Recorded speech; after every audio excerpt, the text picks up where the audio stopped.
The 1213th day of the war, Trump again. According to the terms and conditions of the U.S.'s entry into the war, Israel and Iran have increased again. It was 24 hours, then 48, now 2 weeks. There are no forces to analyze all this, because this is just a nonsense generator. Well, if America does not start doing something on these weekends, then apparently Israel will begin to implement its plans without counting on the support of its ally. From the killing of Khomeini to the operation of the special forces at the Fordow object in Iran.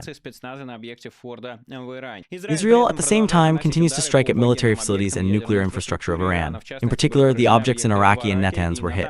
Tehran continues to strike at civilian facilities in Israel. The rocket launchers have become smaller, but the most modern Iranian developments are used, which has managed to break through the Israeli air defense. Russian Z channels and large ones are more and more writing about problems related to the Russian offensive.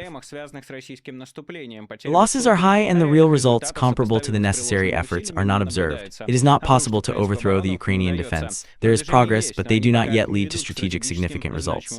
At the same time, the Ukrainian army also faces a number of problems, in particular the big question of fortifications in the Sumy direction, which either do not or do not correspond to the necessary parameters.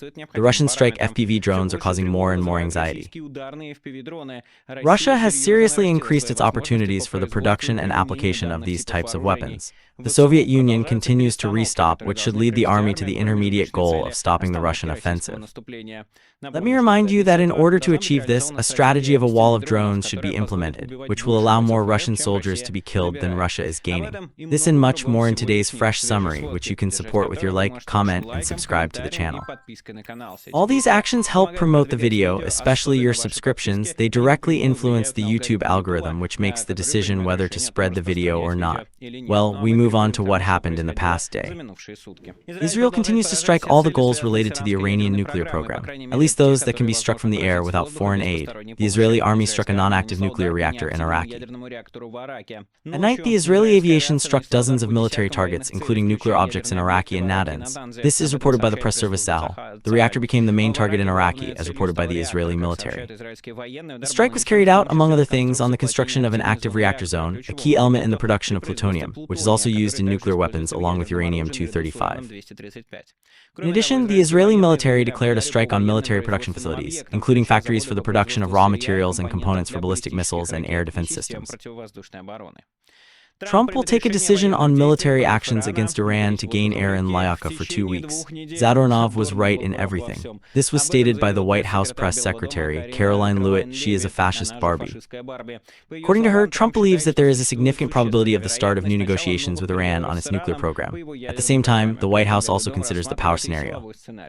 Earlier, the IBS channel reported that on June 18, Trump held a meeting with key advisors in the Situation Center of the White House. The officials made it clear that the next 48 hours would be decisive for determining whether it was possible to regulate diplomatic relations with Iran or the president decided to resort to a blow.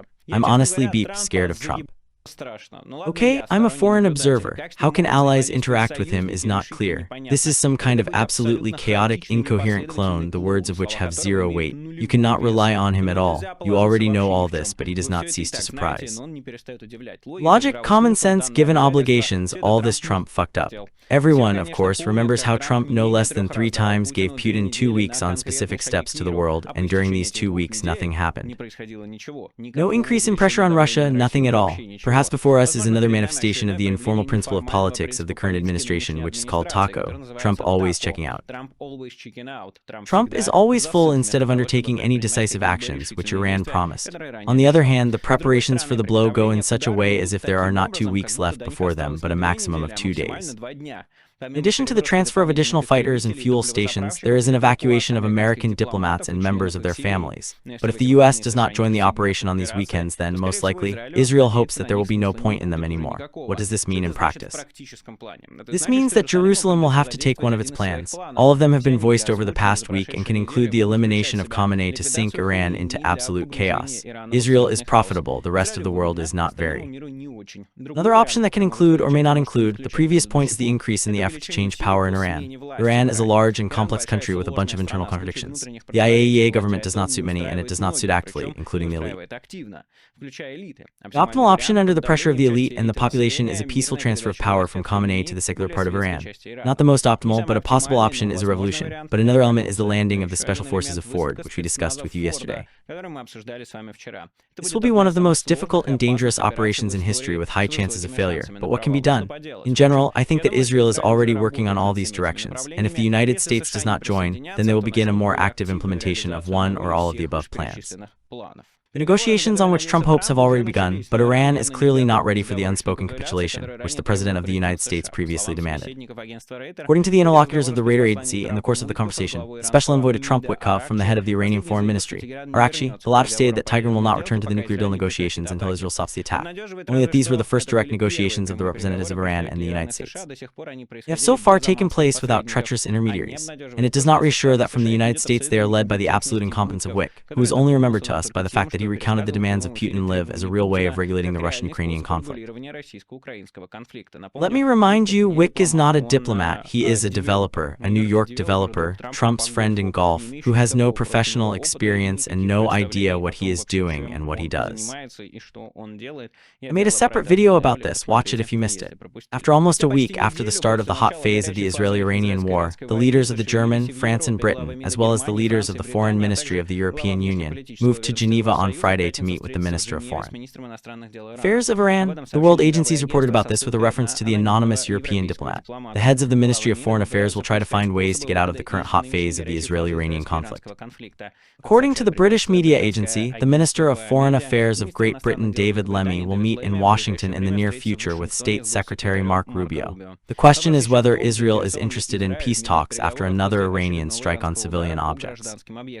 Let me remind you, as a result of the Iranian missile strike, the third most affected hospital in Israel, Soroka, and in the city of Beersheba, the Israeli authorities say that 71 people were injured there. According to information from the AFP, the strike occurred on the building of a surgical department from which people were evacuated. The eyewitnesses say that after the strike, smoke was rising above the hospital. BBC correspondents who are in this area reported on the large-scale destruction, and there was smoke in the air for a long time. According to the hospital administration, one of the buildings caught fire. Several departments were completely destroyed and serious damage was done to the entire hospital. Buildings, constructions, windows, and ceilings on the entire medical center were damaged, said the hospital director Shlomi Kodesh. The Israeli Defense Minister, Israel Katz, having visited Sarog, said that the supreme leader of Iran should no longer exist. If the state of Israel existed during the Holocaust, we would have known that we could go to the Al-Bunker to capture Hitler and prevent him from destroying the Jews. We would have done it, said Katz during the visit to the site of the Iranian missile strike in Holon. The minister's words quote the Times of Israel newspaper. Khomeini is the modern Hitler, he added. Katz did not immediately declare that the goal of the CIA is the elimination of Khomeini, but as you know, no one had talks with Hitler, although he destroyed himself. But even if you do not take into account the emotional reaction to the strikes on civilians, you can still assess that Trump here faced a kind of mirror situation compared to the Russian-Ukrainian war. In one case, Putin, either due to inadequate assessment of the situation, believes that he is winning, or tries to convince his own population and international community about this, and therefore does not want any real negotiations. And Karin is soberly assessing that he is still holding on, and therefore does not want to give in to the threat of its sovereignty and security in the future. As for the Israeli-Iranian war, Israel is just soberly assessing that he's winning, and therefore does not see the meaning in the negotiations, and the Iranian regime either inaccurately assesses that he is still holding on, or tries to convince everyone about this, and therefore does not agree to give in to the nuclear program, not. Mention the negotiating capitulation. The difference is that Israel has a much greater chance of securing the world through force or a complete dismantling of the Iranian regime, so this conflict should, one way or another, end in the foreseeable future, which I really hope for, because as a result, people will stop dying the threat of it. Iranian dictatorship for the entire Middle East will significantly weaken if it is not eliminated, and the West will finally be able to focus again on the war in Ukraine. And Trump may understand that his endless 2 weeks affect about nothing, and it is necessary to act decisively. Going back to the attack on the hospital in Israel, the Zionists did not miss the opportunity to demonstrate the complete loss of human appearance. Here is what, for example, the author of Fighter Bomber wrote. The competition between Israel and Iran continues, but due to the fact that the internet has disappeared in Iran, we will not see our beloved blood in the intestines from there yet. We will watch this content from Israel, where it flew to the hospital today. The hospital was evacuated. In fact, in my personal opinion, this is a normal, ordinary war, where they kill everything that can be killed and break everything that can be broken based solely on their own interests. Without looking at the conditions and rules, there are no rules at the war, so all these competitions, who is the most military criminal, make sense only for the loser. The country writes fighter bombers, and it is clear why the Zetniks are like this, because Russia itself constantly strikes specifically on civilian objects, and in fact, they somehow need to justify it all. Therefore, they do not see anything bad in the fact that they would strike on a civilian hospital. Next to this civilian hospital, there are no military facilities, no matter how much Iran claims, and if there were, Iran would not hit them. Iran did not hit either the Mossad or the military base, or why. Iran launches everything that can be launched in the hope of getting anywhere. In order to scare the state of Israel and therefore make the losses among the civilian population so high that Israel refused to carry out the operation that they are conducting. In fact, this will not happen in any case, because in fact, each missile that Israel has missed only confirms the meaning of what Israel is doing. Because if such a missile carries not an ordinary charge, but a nuclear charge, then, in fact, Israel can cease to exist. This is an existential threat, a real existential threat, because, I remind you, in Iran it is written that the goal of their state is to destroy the state of Israel and the Jews. Therefore, yes, Israel will not stop for sure. In general, let's see how the event will develop. Again, Trump is Trump. I don't know, it's impossible. It is clear that in the past days I also said in the polls that the US is already ready to join. Well, that's what they wrote. And so, who was Trump's rhetoric? Who was the rhetoric of history? Well, he changed his mind again. Tomorrow, maybe he will change his mind again. Maybe it's all a game, maybe it's all a game. Who knows? Well, that is the truth. This is absolutely. I can't imagine what a modern leader of the countries of the United States is to live in all this. Because, well, this is just an unreliable piece of beef. Another news from the Middle East. Oddly enough, directly unrelated to the Israeli-Iranian war, representatives of Greenpeace reported to Austria about the risk of a large-scale environmental disaster after the collision of two oil tankers in the Oman Gulf between Iran and the United Arab Emirates. The satellites are fixed with an oil spot about 1,500 hectares wide. One of the participants in the incident was tanker Adalin, associated with the Russian Shadow Fleet, an old ship used to bypass sanctions on oil supply. According to Greenpeace, the ship could transport up to 70,000 tons of raw oil, despite the official statement that it was empty. In a day, the spot grew almost 4 times. The tankers collided on Tuesday when the British Company for the Safety of the Sea, AMRI, reported that the incident took place about 40 km east of Horfaken in Oya, and stressed that the reasons for the collision are not related to security issues. It turns out that it is possible not to worry about the return of the tankers' war, when in the course of the Iran-Iraq war, the parties tried to melt the tankers that brought out the oil from the enemy's ports.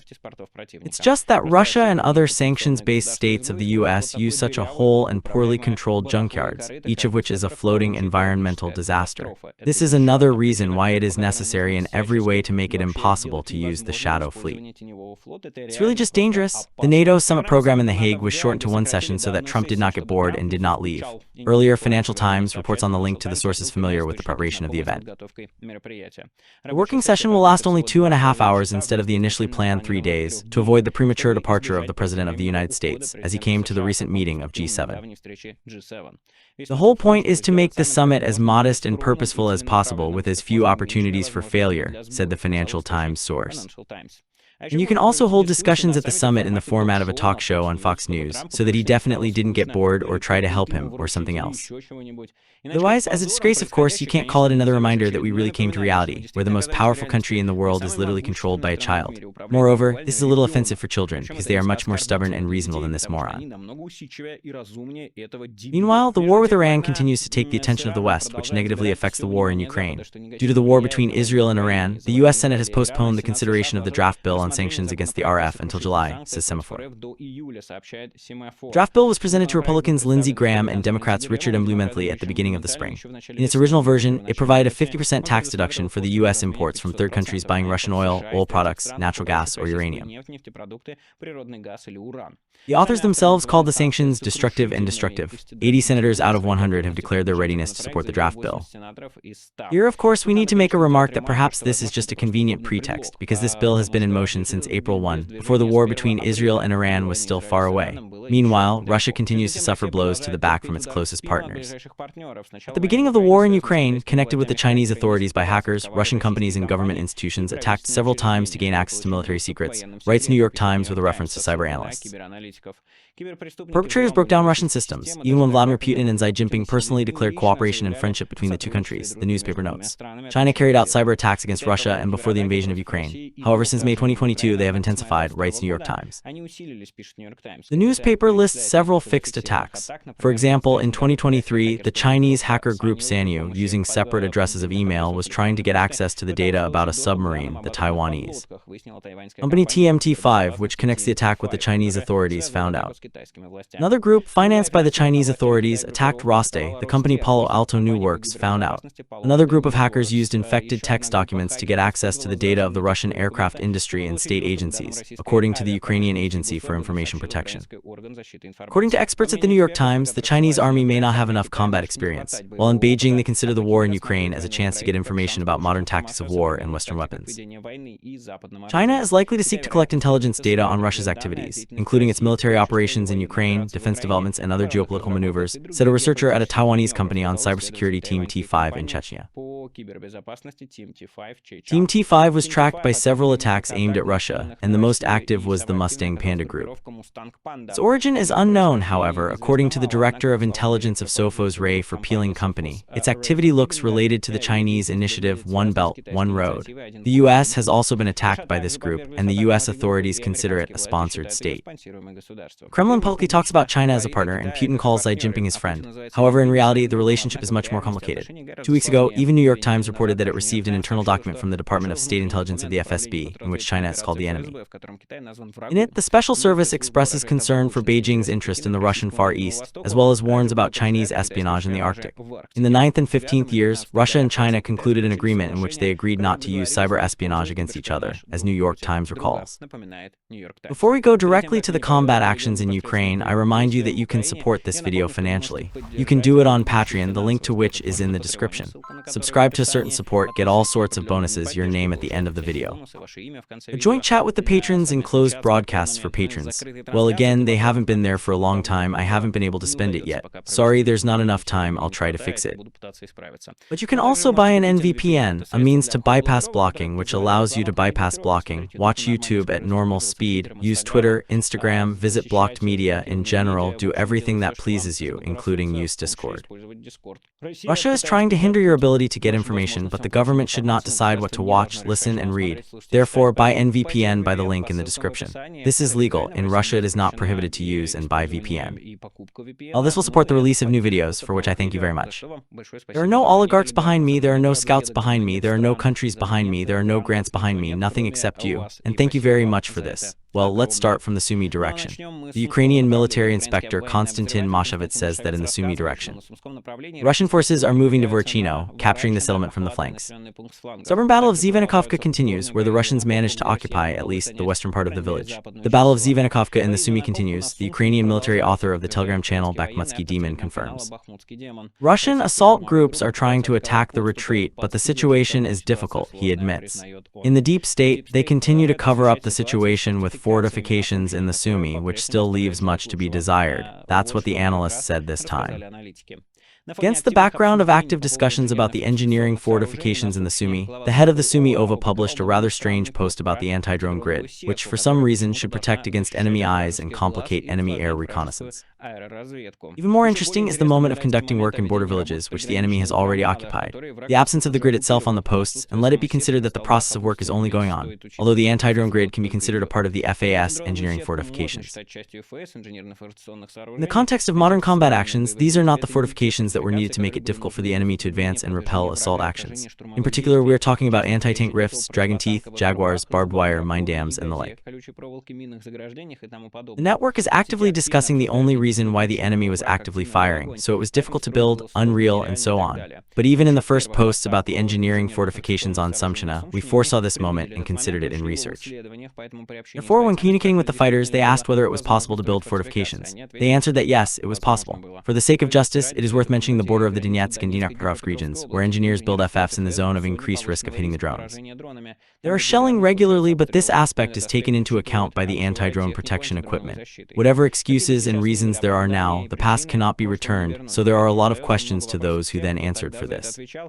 In sympathy for those who are now forced to break it all up and take a blow, including public ones, on themselves. You can now actively start building FFS, strengthen them, but there are no fortifications on the territory that the enemy has already occupied. This cannot be corrected. You can actively start building along the line of Khomeini, but this will already be a real threat and danger to those who will be there to carry out work, says Deep State. Unfortunately, for some mistakes in the war, they have to be paid a few months after they were completed, when nothing can be fixed, and it remains only to hope for the strength of the Ukrainian fighters. Pokrovskaya direction, Konstantin Mashevitz notes that the attacks on the Russians from the confrontation between the Pokrovskaya and the Torets directions, on the new Nikhlivka, did not have significant success in general direction on the Volgograd. According to his data, it was not possible for the Russians to move especially to the western flank of the Pokrovskaya direction, where they attacked Muravka and Novnikhlivka in the direction of the Dnipropetrovsk region.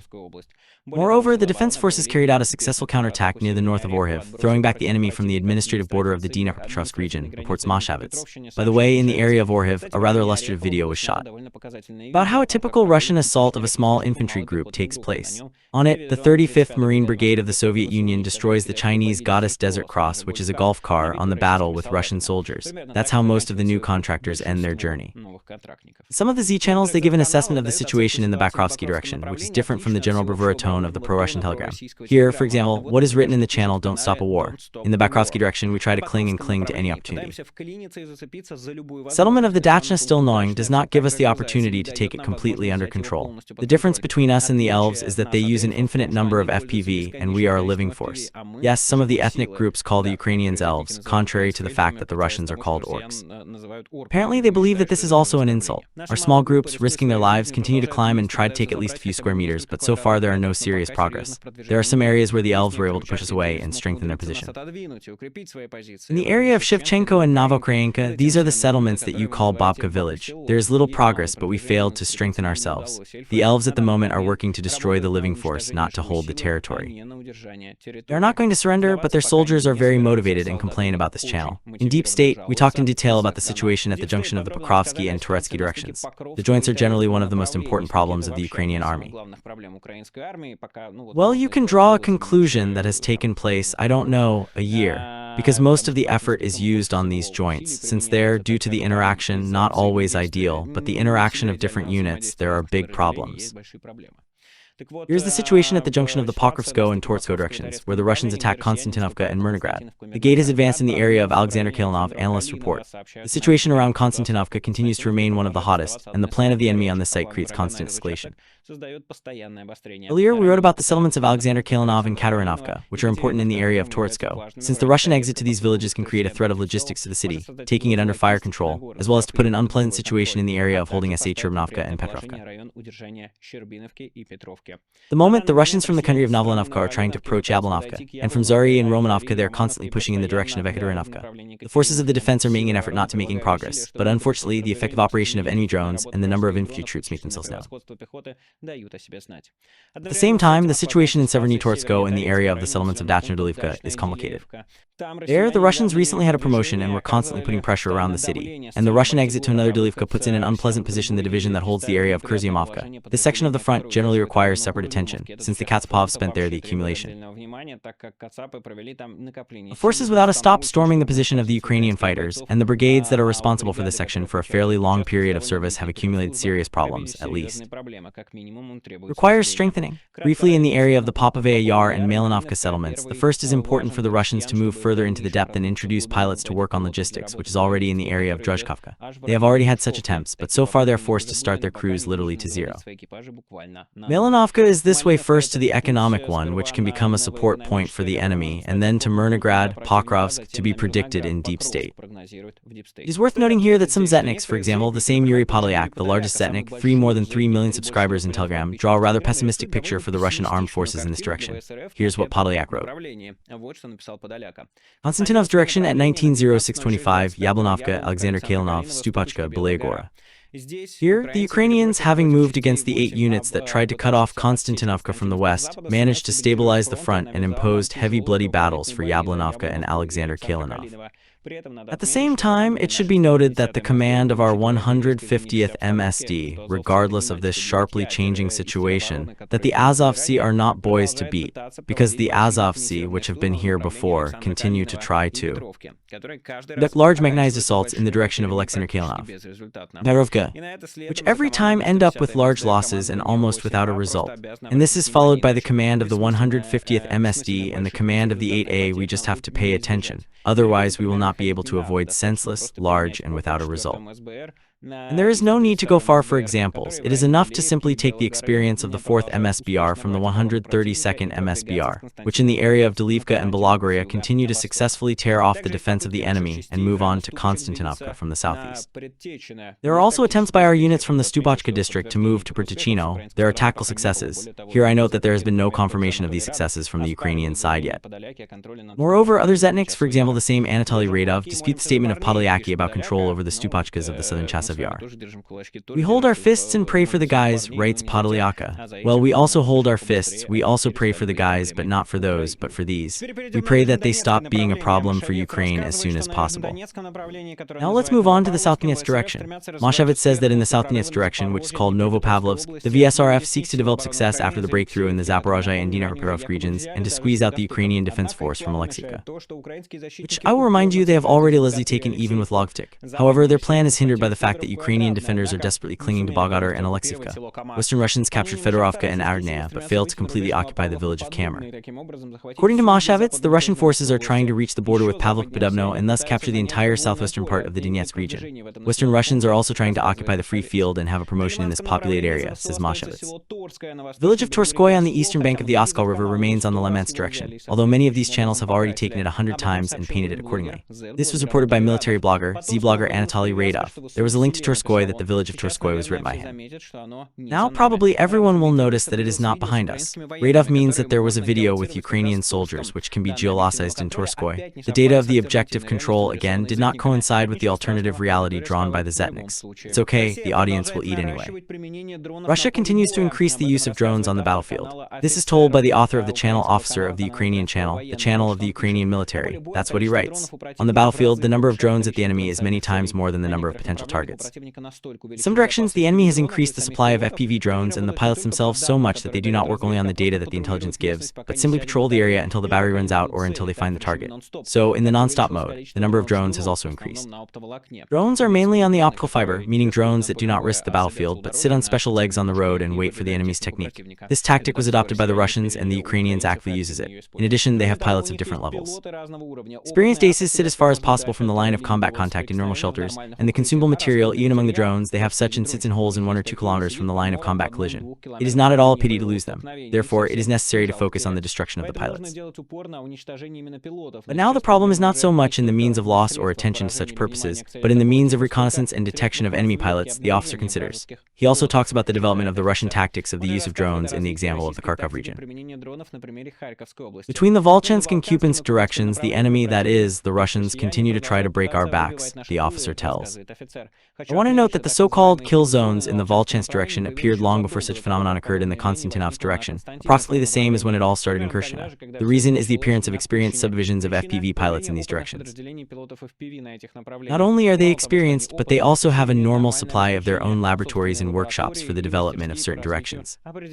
Now the picture is changing, and the Russians are at the same time switching to more long-range strikes on the potential logistics hubs and near-front areas of concentration. Over the past month, the Shahedas and the Malnias have started to take out the old Saltov or Kiberluk and the Prikolotnia. The number of enemy wings has increased by 3. The situation is quite complicated, as the distance between the directions is only 72 km, which is not so much to create a kind of bag that will be struck by long strikes from both directions, the officer predicts. The prospect is unpleasant. Let's hope that the problem will help to solve the increase in reward for the BPL operators in the system, which happened with the arrival of Madiara to the post of commander of the forces of the unmanned systems. By the way, about Madiara, after his appointment as commander of the SBS, his replacement for the post of commander of the 414th Brigade Birds of Madiara became the junior lieutenant Alexander Klimenko with the nickname Klim. Yes, you heard right, the junior lieutenant headed the brigade. The Madiar himself called Klim the commander of the most productive in the world of the BPL strike team in the composition of the Birds of Madiara. This is no less a dizzying outburst than in the case of Madiyar himself, who, in 3 years, took the path from a mobilized to commander of a new kind of troops, and the proof that career growth may depend on real abilities and not on the service of summer and large jackets. The importance of Klim was welcomed by many Ukrainian military, for example, Stanislav Bunyatov, who wrote the following: "It doesn't matter what the title fighter is if he's competent to perform combat tasks at the brigade level. I know several good cases and am glad that our army is moving in the right direction." I have no doubts in the competence of Klima to be the commander of the brigade. After all, a Hungarian would not trust his child to an incompetent person. The questions arise only when some generals appoint their favorites as the commanders of the brigade. Those who have not gone through the full-fledged combat path are not the leaders for the personal composition of the brigade. Yes, unfortunately, this is still happening. The spirit of the small Soviet army is simply not blown away. The difference is that Russian, Klima, and Hungarians die in local assaults.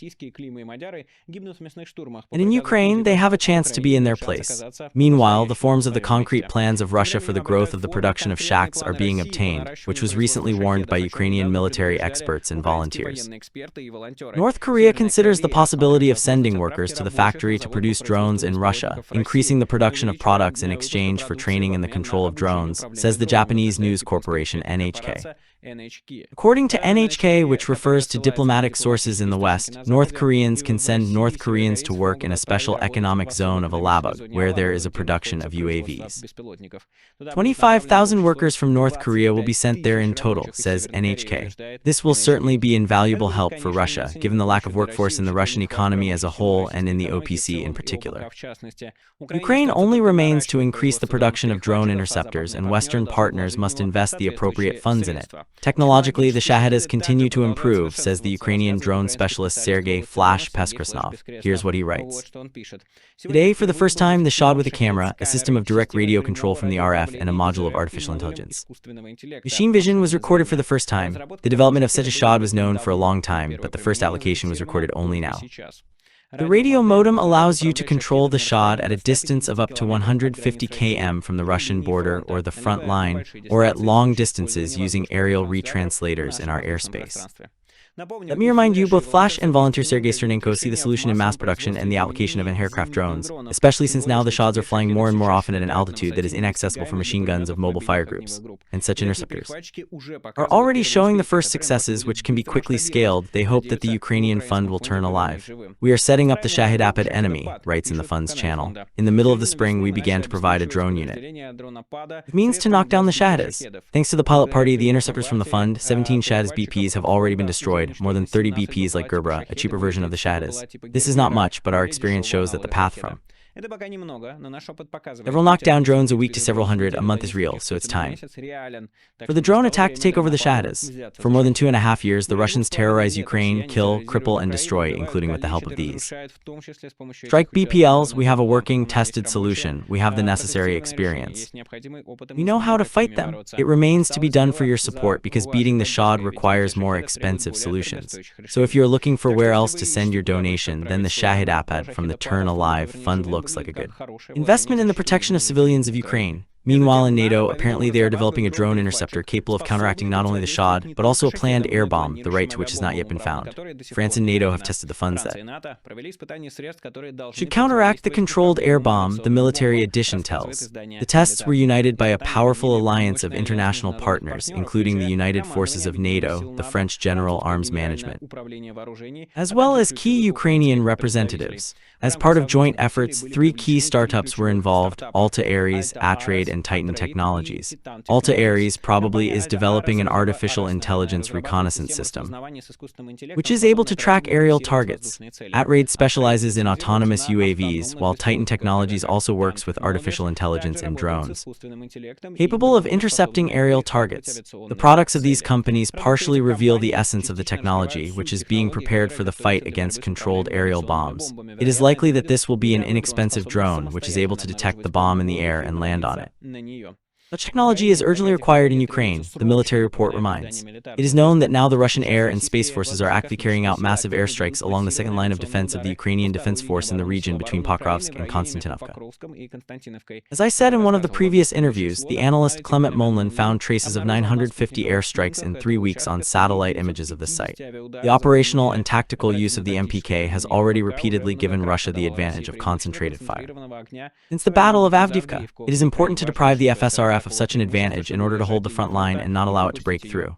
There was another stage of exchange between seriously ill and seriously wounded prisoners of war within the framework of the Istanbul Agreements, says Deep State. Another group of defenders returns home within the framework of the agreements in Istanbul to the coordinate headquarters on the issue of contact with prisoners of war. Another group of defenders from the category of seriously injured and seriously ill has been released from the Russian captivity. Most of the released soldiers, in particular representatives of the Navy, assault troops, forces of territorial defense, as well as state border services and the National Guard of Ukraine. Most of the released defenders were in captivity for more than 3 years. A significant part of them were captured during the defense of Mariupol.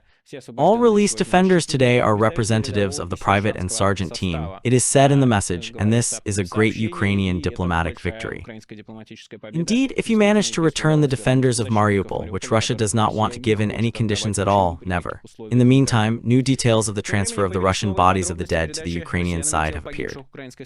Minister of Internal Affairs of Ukraine Igor Klimenko gave an example of the evidence of the previously sound statement that among the body of the Ukrainian defenders were the corpses of Russian soldiers. The body number 192 is dressed in the form of an example of the armed forces of Russia. As the passport of a citizen of the Russian Federation, a military ticket, and the certificate of the attestant of the military service number 1252, the discharge from the command of the commander of the military unit number 52, December 26, 1923, token with the inscription U.S. Russia, MT 146,004. Personality of Alexander V. Bugiev, born in 1974, the military service of the 1st Battalion of the 39th Separate Guard and Shooter Brigade of the Russian Federation, military unit 350-390. His relatives began searching at the end of March after his disappearance in the area of Novomikhailovka. The Donetsk region, Klimenko called the actions of Russia cynicism without borders and promised to give Russian bodies back. It is not known whether the transferred bodies were deliberately diluted by Russian corpses or it happened as a result of the usual army mess.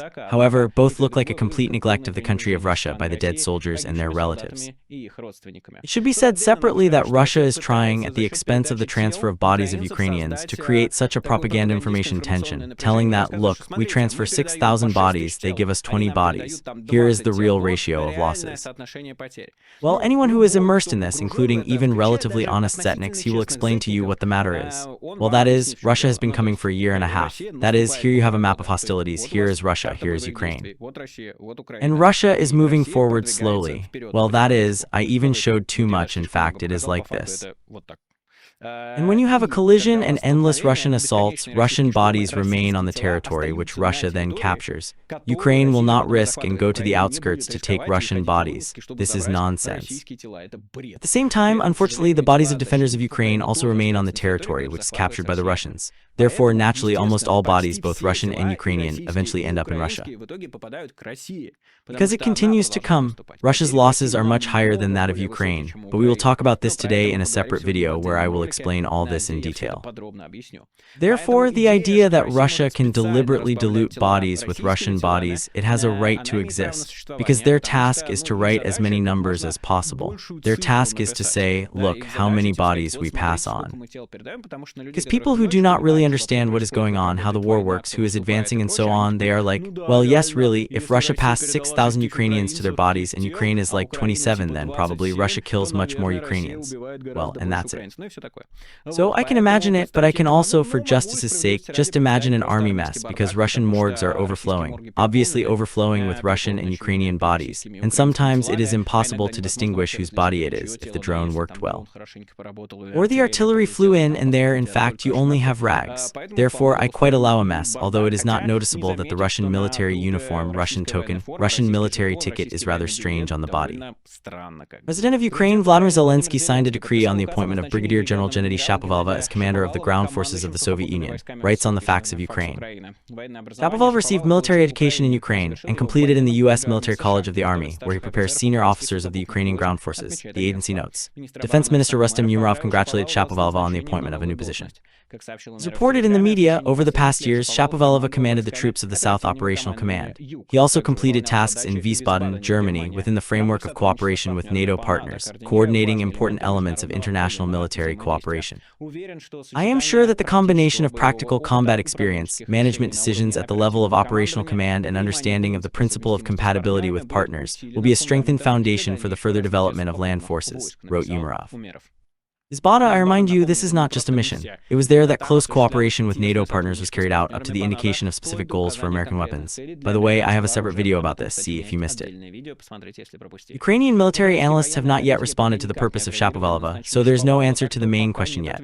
Will he be able to replace the previous commander with the similar troops of Mikhail Drapatov and continue the necessary reforms?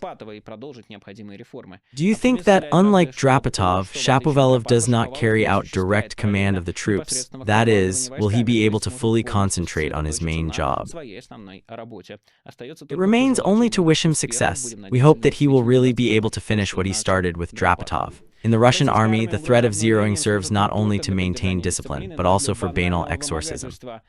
Ilyich Ivan, born in 1998, signed a contract and served in the 12th Company of the 4th Battalion, the 30th Separate Firing Squad of the 458th-63 Military Unit. He reports that his commander with the nickname Baig demands 5 million rubles from him and threatens to zero in case of non-payment. If I don't return this amount, they will zero me out. For this reason, I have to hide.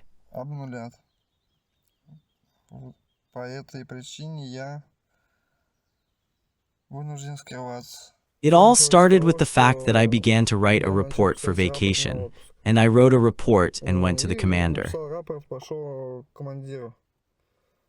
I came to the commander, and as a result, the commander gives me a clear understanding that this question can be solved only in another way. That's it, I gave him 140,000 rubles, as he asked.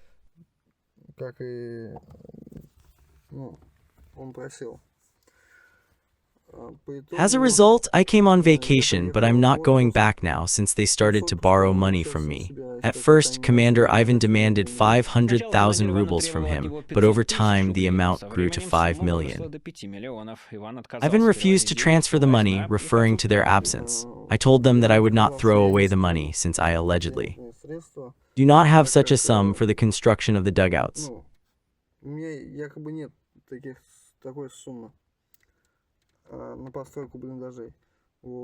And then they told me that on arrival from the vacation 1-0 from me, Ivan calls on the public to pay attention to his problem since similar cases occur all the time.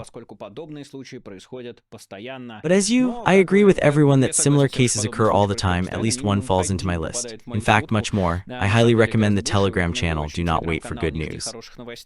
These are the guys who collect all the information about the Russian military, their relatives.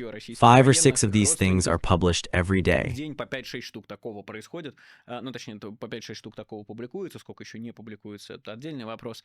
Therefore, we also know in advance that nothing good will happen to this person. Most likely, he will die somewhere in another mass assault. And finally, what happens to those who did not die? Former mercenary of the CHVK, Wagner, threatened the armatures of the staff of the Bryansk branch of the Foundation Defenders of the Fatherland.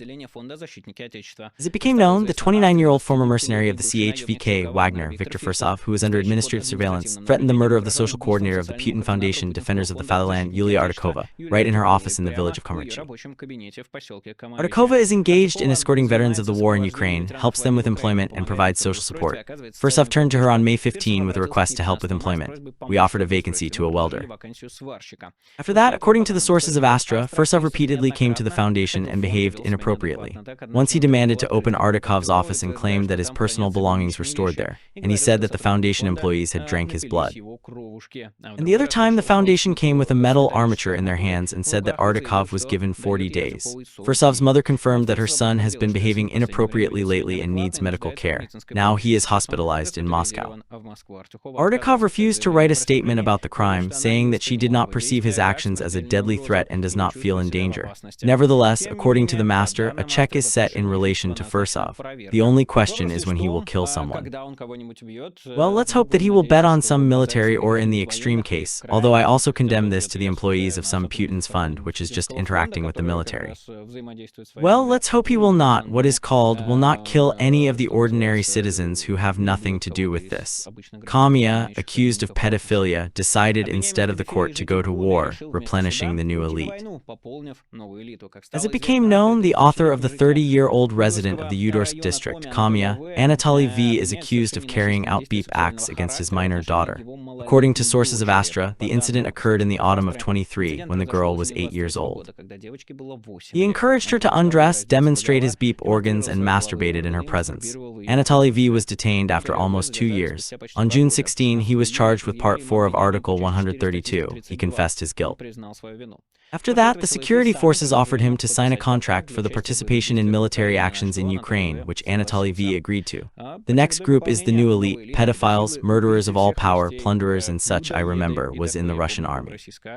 These are those whom Vladimir Putin calls the new elite. Keep away from them all if they survive. My name is Michael Nacke and see you soon. Bye.